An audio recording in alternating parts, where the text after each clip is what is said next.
Non, j'ai pas fait de réduction mammaire, mais j'ai failli et je vais t'expliquer pourquoi.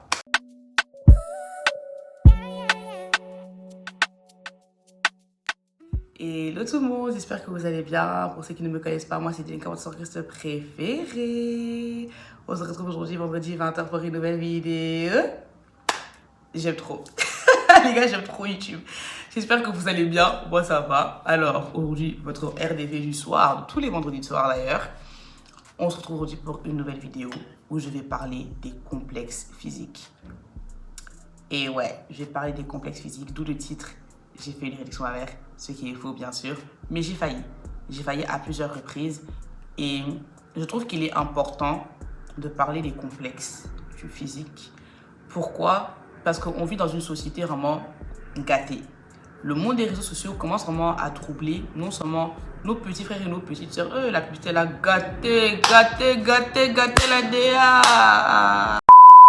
Donc je disais qu'on vit vraiment dans une société où les réseaux sociaux essaient de nous faire croire plusieurs choses. On voit certains influenceurs qui essaient de nous faire croire que leurs bébés sont en réalité le fait d'aller à la salle, de prendre de la masse. On voit des jeunes filles de 16 ans qui prennent des sirops pour avoir des corps. En fait, les réseaux sociaux nous ont tellement bourré le cerveau. Les réseaux sociaux essayent tellement de nous faire complexer par rapport au corps qu'on a que je trouve que c'est très important, nous en tant que jeunes, surtout moi en tout cas, qui est une jeune fille qui a plutôt de l'influence sur les réseaux sociaux et en plus de ça qui se base sur la foi chrétienne, de sensibiliser la jeunesse par rapport à tout ce qui est le physique, les complexes, le corps, parce que c'est des choses qui viennent toquer à la porte de tout le monde. Moi, la raison pour laquelle j'ai failli faire une réduction mammaire, c'est parce que j'étais très complexée par rapport à mon corps, mais je vais vous expliquer petit à petit comment est-ce que les complexes on est, etc. Mais je trouvais vraiment que c'était important de m'asseoir et d'en parler avec vous afin de sensibiliser ne serait-ce qu'une seule personne par rapport. Avant de commencer le vif du sujet, n'hésitez pas à vous abonner, commenter, liker, partager, vous poser la chanson, me suivre sur tous mes réseaux sociaux afin de ne rater aucune nouvelle. Let's start it. Les complexes. Faut savoir que moi, quand j'étais petite, je vais mettre des photos de moi ici, je sais pas, quelque part.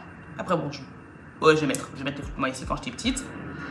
Il faut savoir que j'étais une petite avec un corps déjà développé. Du haut de mes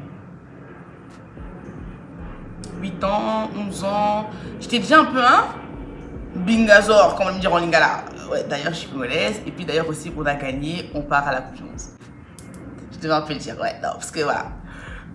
Voilà, si t'es pas congolais, sois au moins congolais. Clac it. Je continue. Je ferme la parenthèse. Donc j'étais un peu une enfant déjà un peu formée. J'avais déjà un peu les seins, déjà un peu les fesses. Franchement, j'étais une enfant déjà assez formée dès mon bas âge. Après, je pense que c'est aussi les génétiques. Ma mère aussi une personne qui est un peu ma grand-mère aussi. Donc je pense que c'est les gènes. C'est les gènes. Franchement, c'est très génétique. Mais j'étais une enfant qui était déjà plutôt formée. Etc. Et au début, c'était pas un complexe. Parce que quand tu es une enfant, tu calcules pas trop. Mais quand tu arrives à l'école, en primaire, tu as des copines, elles sont minces comme ça. Vraiment des skinny, un peu élancées comme ça. Elles ont pas trop de corps. Je commence à dire, est-ce que mon corps, il est normal? Ou c'est leur corps qui est bizarre? Ou c'est moi qui mange trop? Peut-être que je suis un peu trop grosse. En fait, et moi, c'est comme ça que les complexes ont commencé à naître. C'est dès le bas âge, en primaire, parce que je me comparais beaucoup à mes copines. Non seulement ça, aussi chez moi à la maison, malheureusement, déjà, je sais que les membres de ma famille vont regarder la vidéo. Je sais que vous regardez. J'ai été sexualisée dès mon jeune âge. C'est-à-dire que j'avais t'as des seins, t'as des fesses, t'as encore quoi. Et c'est pas comme si mes seins étaient ils étaient tout le temps debout comme ça. Donc ça, quand ça pendouillait un petit peu comme ça, on me faisait comprendre que non, toi, ton corps et tout, il est pas très... Ouais, c'est pas trop normal qu'à ton âge. Et puis, pourquoi il est comme ça? Et puis ça. Ce qui fait que non seulement ça entraîne la sexualisation de mon corps, de ma personne, alors que je suis une petite gamine qui n'a rien demandé à personne, mais ça entraîne aussi des complexes. Donc moi, la complexité a vraiment commencé comme ça, déjà au sein de la maison. On me faisait déjà comprendre que toi, ton corps, pour ton âge, ton corps n'est pas dans la norme. Non seulement ça, mais en plus de ça aussi, à l'école, t'as des copines qui sont maigres comme ça, et puis tu te poses beaucoup de questions. Je pense te demander, mais est-ce que mon corps, finalement, est-ce qu'il est vraiment normal ou c'est moi le problème et tout. Et c'est comme ça que petit à petit, j'ai commencé à complexer par rapport à la personne que j'étais. Pourtant, c'est très bizarre parce que ceux qui me connaissent depuis le bas âge, je mettrai des vidéos ici, j'étais une meuf, j'avais une confiance en moi pro max. Pour moi, même si j'étais pas, même si je rentrais pas dans les critères de certains, même si j'étais pas dans les critères de beauté qu'on voyait sur les réseaux sociaux, pour moi j'étais une bête de meuf. Et moi vraiment, autrement, je suis devenue humble. Avant, l'humilité ça m'a manqué. J'étais pas un bête de meuf et tout, mais les complexes sont venus toquer à ma porte dû à ces divers sujets. Donc voilà, l'enfance à la maison te fait déjà comprendre que ton corps il est pas très enfantin. Et à l'école, tu vois tes camarades qui sont un peu slinky, un peu skinny, femme de milliardaire, tu poses un peu des questions. C'est comme ça que les complexes ont commencé à naître en moi. Maintenant que j'ai parlé de mes complexes, de comment ça a né, etc., entrons dans le vif du sujet. Comment est-ce que j'ai pris la décision d'arriver au stade de vouloir faire une réduction mammaire? Déjà, même avant de vous expliquer la prise de décision, qu'est-ce que c'est qu'une réduction mammaire? Parce que depuis que je dis réduction mammaire, les gens disent, mais c'est quoi? Moi, je ne sais pas c'est quoi. J'ai demandé à Chat. Chat m'a répondu ceci. Donc, une réduction mammaire est une opération chirurgicale qui consiste à réduire la taille des seins. Pourquoi on fait une réduction mammaire? Souvent pour douleur au dos ou au cou, marque de bretelles de soutien-gorge, difficulté à faire du sport, gêne dans la vie quotidienne, raison esthétique. Alors, moi, comment est-ce que j'ai découvert réduction mammaire en gros? C'est parce que, comme je vous ai dit, je complexais beaucoup sur mon corps.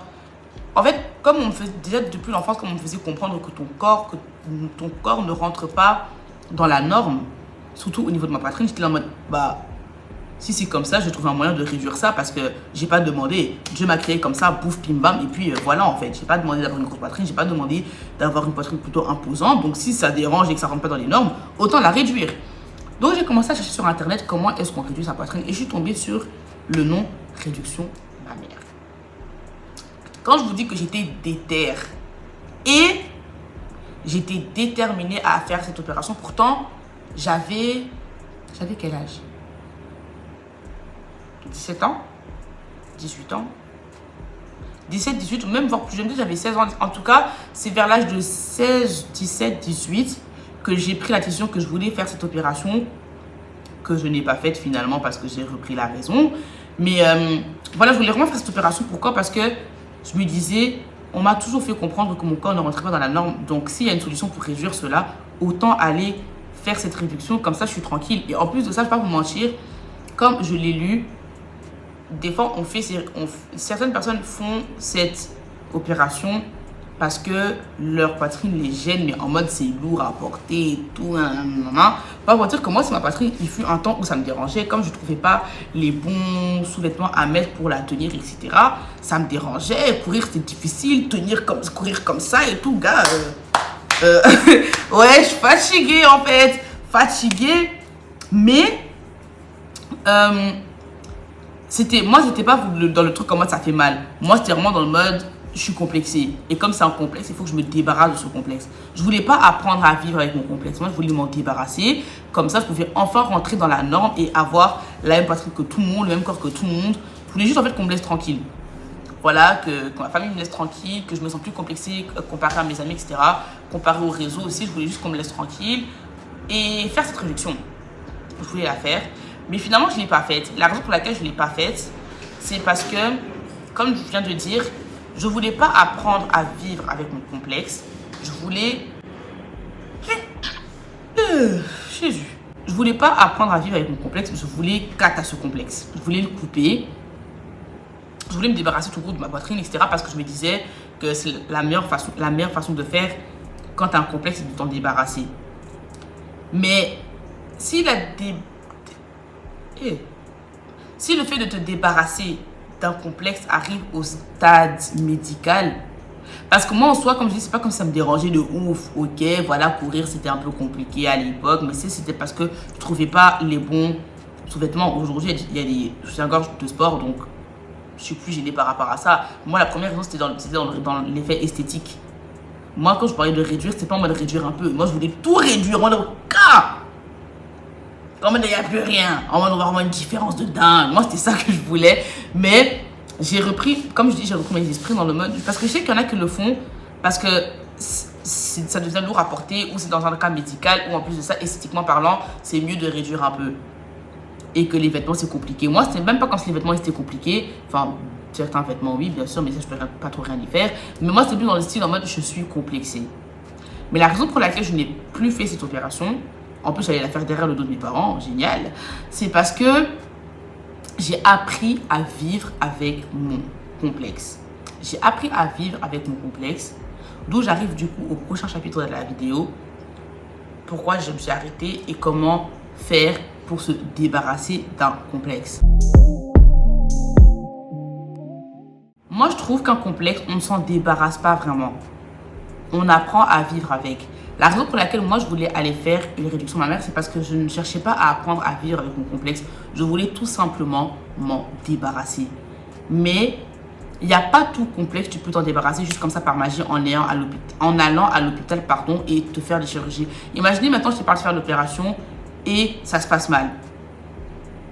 On rate la chirurgie. Et en plus, j'ai entendu dire que lorsque tu fais une réduction mammaire, des fois, ça repousse. Donc finalement, soit je serais partie, ça se serait mal passé, soit je serais partie pour qu'après, ma personne, elle double encore en volume. J'aurais pleuré. Hein. Non mais, j'aurais pleuré. Donc moi, je suis venue à l'hôpital, j'ai fait l'opération pour que finalement, ça double en volume. Allô, non. Donc, premièrement, pourquoi j'ai plus pris cette décision, c'est parce que j'ai appris à vivre avec mon complexe. Et franchement, la chose que je pourrais vraiment dire dans cette vidéo, la plus importante, c'est qu'il faut que tu apprennes à vivre avec ton complexe. Que ce soit que tu aies un gros nez, un petit nez, les oreilles comme ça, un visage comme ça. En fait, peu importe. Si tu cherches toujours à amener des changements chirurgicaux à ton visage, à ton corps, tôt ou tard, même ton corps te dira stop. Il ne supportera pas toutes les modifications que tu y amènes. Parce que des fois, certains complexes, moi je trouve qu'ils ne sont pas nécessaires d'avoir des modifications esthétiques. Il faut juste apprendre à vivre avec le complexe que tu as. Et moi, j'ai appris à vivre avec le complexe que j'avais. Je me suis dit, il est hors de question que ce complexe m'empêche de vivre ou m'empêche de m'habiller comme je désire m'habiller. Donc, j'ai appris à vivre avec mon complexe. Deuxièmement, j'ai compris que les réseaux n'étaient pas la vraie vie. Et franchement, ce point-là, j'appuie vraiment dessus. Comme j'ai dit au début de la vidéo, lorsqu'on est créateur de contenu, lorsqu'on est un peu influent, lorsqu'on a un peu une grosse tête dans le milieu, je trouve qu'il est important de prendre le temps de s'asseoir et de sensibiliser la génération qui est juste derrière. La génération qui est juste derrière, et même la génération juste avant, pourquoi pas. Moi, je sais qu'il y a de tout âge qui m'écoutent, mais surtout la génération de derrière, c'est souvent eux qui m'envoient beaucoup de messages sur les réseaux sociaux. Vraiment, il faut sensibiliser en disant que les réseaux sociaux, c'est pas la vraie vie. Des fois, tu peux voir une fille avec un corps sur les réseaux sociaux ou un garçon avec un corps sur les réseaux sociaux. La personne a modifié la photo. Et tu vois, la personne elle a un visage comme ça, bien slick et tout. La personne a modifié la photo. Des fois, c'est pas skincare. Des fois, c'est seulement, tu vas sur InShot, tu vas sur CapCut, tu appuies sur lisser la peau. Ta peau, elle est lisse comme la peau d'un bébé. Donc, n'oubliez jamais que les réseaux sociaux, c'est pas la réalité. Et je suis sûre que même ces personnes-là qui modifient leurs photos, c'est parce qu'eux-mêmes, ils ont des complexes. Mais comme je l'ai dit, parce qu'ils n'arrivent pas à vivre avec leurs complexes, ils cherchent un moyen de modifier leurs photos afin de paraître heureux, alors qu'au plus profond d'eux, ils sont malheureux. Moi, je refuse de paraître heureuse. Non, je veux réellement être heureuse. Mais pour réellement être heureux, il faut premièrement s'accepter. S'accepter, ne pas chercher à tout modifier tes photos. Non, les réseaux sociaux, c'est pas la vraie vie. Apprenez à vivre avec vos complexes. Parce qu'il y a certains complexes, des fois, on peut même rien y faire. On cherche à modifier quelque chose qui n'est même pas modifiable. D'autres qui ont comment on appelle ça? Je connais des gens qui ont des petits grains comme ça de beauté ou des trucs sur leur visage. Ça, c'est des trucs, par exemple, tu sais pas modifier ça. Il faut que tu apprennes à vivre avec. Mais si tu te laisses tellement percevoir par les réseaux sociaux ou convaincre que non, ton corps n'est pas dans la norme, ton visage ne rentre pas dans la norme, tu vas jamais réussir à passer autre. C'est pour ça que vraiment, j'aimerais vraiment appuyer sur le point et dire à une personne que les réseaux sociaux, c'est pas la vraie vie. Les influenceurs, les influenceuses, souvent très pensées sur les trucs de esthétique, BBL et tout, Les gars, c'est pas la vraie vie. Et je suis sûre que, comme j'ai dit, eux-mêmes aussi, ils souffrent. Ils souffrent. Et si vous regardez bien, même tous les gens là, les Kim K, eux qui lançaient la trend là d'avoir les corps un peu hourglasses, c'est eux les premières personnes qui commencent maintenant à aller retirer leur extrait, leur rebelle. Pourquoi? Parce que maintenant, la nouvelle trend, c'est être moi skinny, femme de milliardaire. Donc, sachez que si aujourd'hui tu as un complexe qui est attaché par rapport au réseau et ce que tu vois, dans 10 ans là, ou dans 5 ans, même encore moins dans 3 ans, il y aura une nouvelle trend, une nouvelle mode, comment on dit ça? Une nouvelle norme de corps. Donc toi, tu vas tout le temps complexer sur le corps que tu as. Pourquoi? Parce que tu regardes certaines photos ou certaines personnalités qui ont un corps comme tel à cause des trends des réseaux. Maman, tu vas te tuer pour rien. Garde ton corps tel qu'il est en fait. Garde ton corps tel qu'il est. Rajouter cette chose. Moi, ce qui m'a aidé à sortir de mon complexe et surtout à accepter mon complexe, c'est de me rappeler la personne qui m'a créé. Il y a un verset dans les psaumes, je pense que c'est le psaume 139. Je le mettrai ici. C'est un psaume qui m'a beaucoup aidé parce que je pense que le psaume dit que même lorsque tu étais, je t'ai connu, même dans ta nudité ou un truc du style comme ça.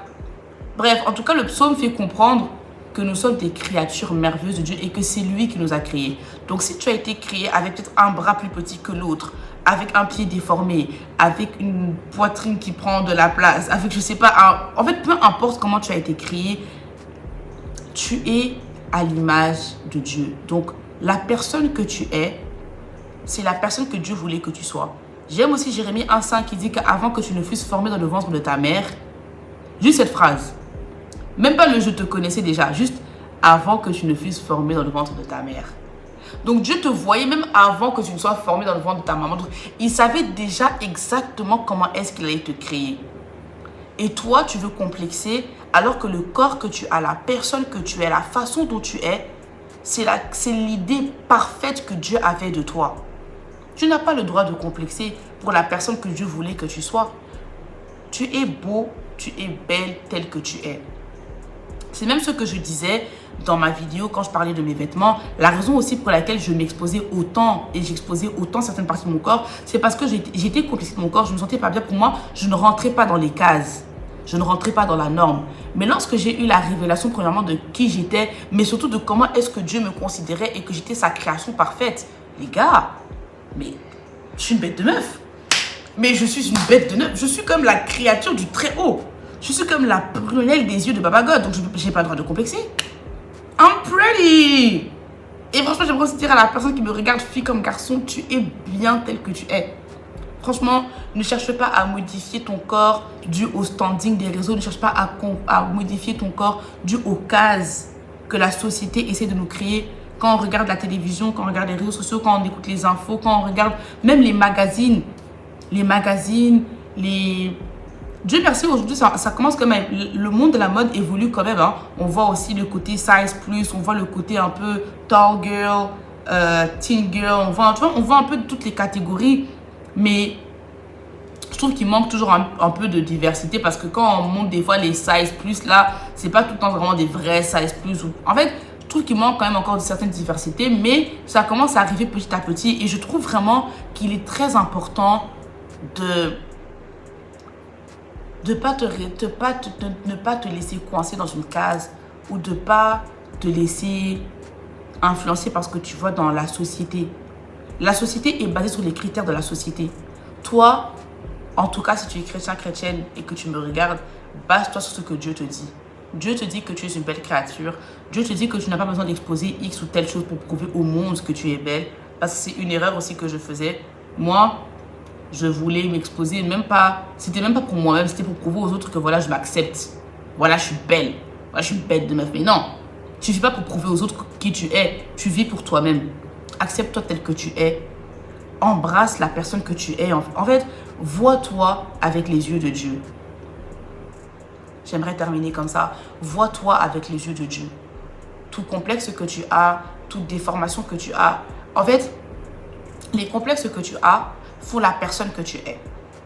Des fois, on veut cacher certaines choses, certains dysfonctionnements parce que la société nous fait croire que ce n'est pas normal. Mais justement, ça fait de toi une personne spéciale. Si on se ressemblait tous comme des clowns, personne n'aurait été spécial. Personne n'aurait eu ce petit truc qui fait de lui la personne qu'il est. Moi, aujourd'hui, j'aime ma personne.